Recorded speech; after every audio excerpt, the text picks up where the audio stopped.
Welcome back. We are doing problems on integers. In today's class, we'll do exercise 4. So the first problem is, it's a fill in the blanks.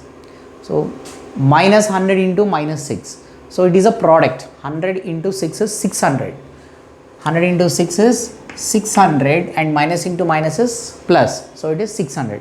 Then after that we have minus 3 into how much is 3. So just we need to 3 goes how many times in 3 means it is 1 time. But as we have a plus 3, we need to put minus sign. So minus into minus plus, 3 ones are 3, right? Then after that we have 100 into minus 6. Now 100 into minus 6 will be minus 600. Why it is minus 600? For 100 we don't have any sign. So it is assumed to be plus. So plus into minus, minus. 100 6 are 600. Right. Then after that we have minus 20 into minus 10. Minus into minus plus. So 20 into 10 if we multiply, we'll get 200. Right. After that 15 into minus 3. 15 3s are, it is 45. So put minus sign. So it is minus 45. Next problem. Find each of the following products. So product means we need to multiply. So the first one is 3 into minus 1. 3 ones are 3. So minus sign as it is. We have a minus sign, write minus sign as it is. Like 1 into 225 is 225 minus as it is, minus 225. And in the next case it is a minus into minus is plus. 21 into 30, 21 zeros are 0. 21 3s are, it is 63. So we get plus 630. Next is a minus into minus plus. 316 into 1 is 316. Okay.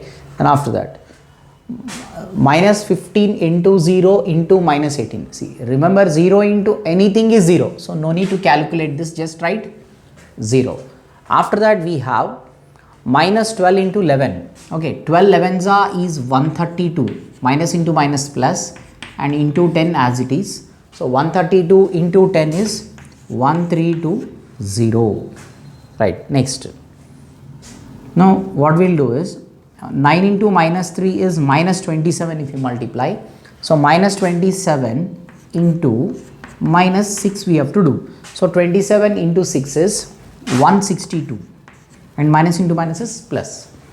Then after that here 18 5s is 90, minus into minus plus, and we have a minus 4. So 90 into 4 is, it is minus 316. Okay, right. Then after that these numbers we need to multiply. Minus into minus plus, plus into minus is minus. 1 2s are 2, 2 3s are 6, 6 4s are, it is 24. Right. After that 3 6s are 18, minus into minus plus, 2 1s are 2. So 18 2s are, it is 36. A certain freezing process requires that the room temperature be lowered from 40 degrees Celsius at a rate of 5 degrees Celsius every hour. What will be the room temperature 10 hours after the process begins? Okay. Now first here what we'll see is, what is a room temperature? That means the present room temperature.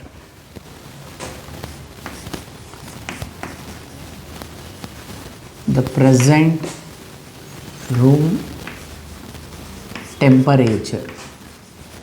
So the present room temperature is 40 degrees Celsius. Okay. Now in the problem it is given that the temperature decreases 5 degrees Celsius every hour. So here we write the total decrease of room temperature, the total decrease of room temperature,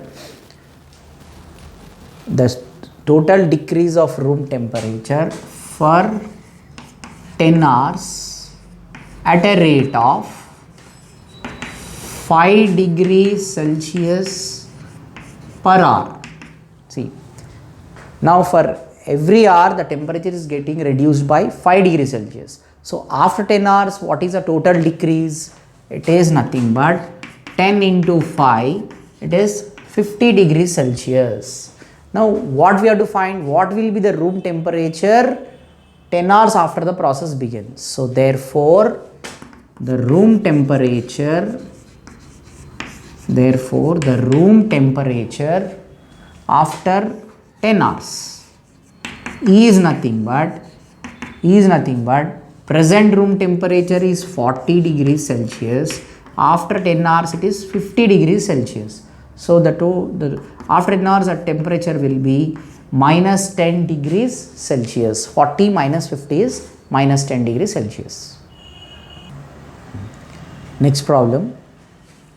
In a class test containing 10 questions, 3 marks are awarded for every correct answer and minus 1 mark for every incorrect answer and 0 for the question not attempted. So here the first problem is in this, Gopi gets 5 correct answers and 5 incorrect answers. So what is his total score? Now Gopi gets 5 correct answers. So for 1 correct answer 3 marks will be given. So for 5 correct answers 5 into 3 as is asking the total score plus of, and incorrect answers are also 5. For incorrect answers 1 mark is to be deducted. So we write it as minus 1. So now we will calculate 5 3s are 15 and 5 1s are 5, plus into minus minus. So 15 minus 5 is 10. So Gopi gets 10 marks, right? So this is completed, the first one. And now the second one. Reshma gets 7 correct answers and 3 incorrect answers. So we will find out the Reshma score. So Reshma gets 7 correct answers. So 1 correct answer it is 3 marks. So 7 correct answers, 7 into 3, and 3 incorrect answers. For incorrect answers it is minus 1 is to be deducted. So 21 minus 3 it is 18 marks. So it is 18 marks, right? Now after that, Rashmi gets 3 correct and 4 incorrect answers out of 7 questions she attempted, right? So 3 correct. So that is 3 into 3 plus 4 incorrect, 4 into minus 1. So she attempts, out of 7 questions she attempts. So what is her total score? So 3 3s are 9, 4 1s are 4. So it is 9 minus 4 is, it is, she gets how many marks? She gets 5 marks. Next problem. A merchant on selling rice earns a profit of rupees 10 per bag. 10 per bag on basmati rice sold and a loss of rupees 5 per bag of non-basmati rice. So he sells 3000 bags of basmati rice and 5000 bags of non-basmati rice in a month. What is his profit or loss in that month? So here, in order to find the net profit or loss,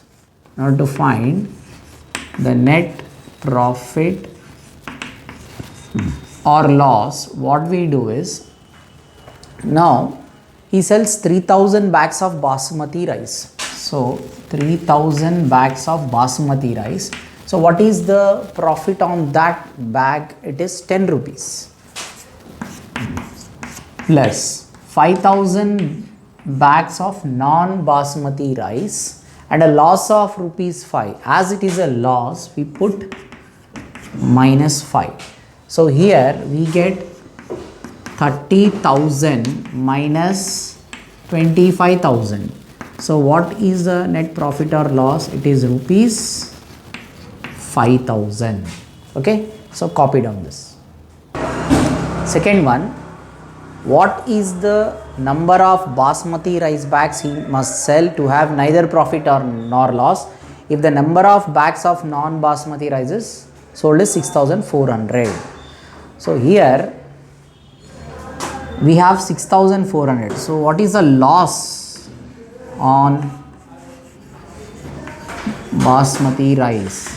So the loss on basmati rice is, so total he sold 6400 bags.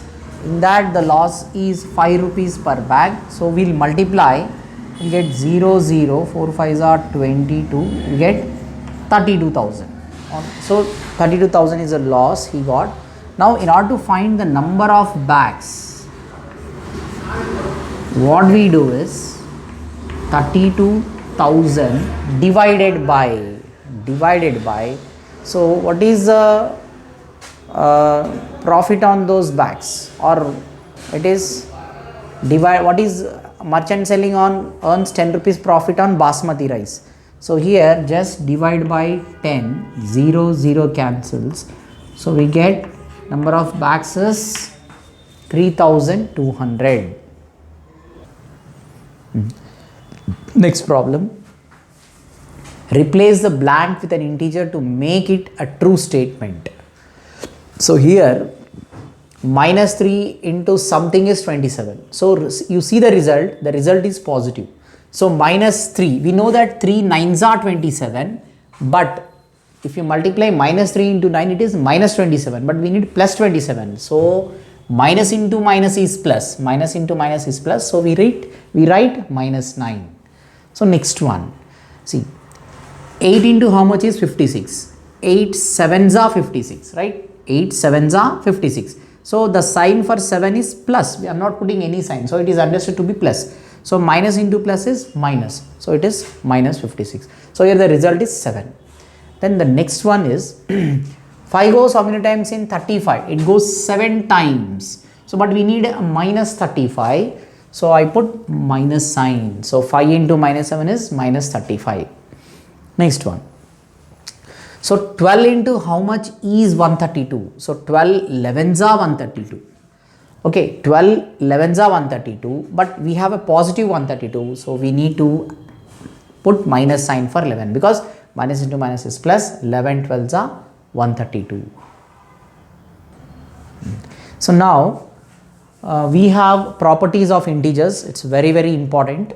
So in that, for the first one is closure property. See, we have closure property, commutative property, associative property, and again a distributive property. So the first one is closure property. So what is closure property? For any two integers a and b, a plus b is also an integer, then it is called closure property. Now here a and b are any two integers, so you can assume any integer, either you take positive or negative, anything you take. I am taking 2 and 3. Add those two. What is a plus b? It is 2 plus 3. The result is 5. So this 5 is also an integer. So when we add two integers, the result is also an integer. So this property is known as closure property under addition. Next property, it is commutative property, right? See, for any two integers a and b, a plus b is equal to b plus a is a commutative property under addition. Okay, so here a and b are two integers, so you can assume any two numbers, either you take 3 or 4, 2 and 3, any two numbers you take. Now a plus b, right, we'll add 3 plus 4. So what is 3 plus 4? 7. And now you take b plus a. So just add those numbers according to b plus a. It will be 4 plus 3 is 7. So in both the cases we got 7. The 7 is also a integer. So we say a plus b is equal to b plus a is a commutative property under addition.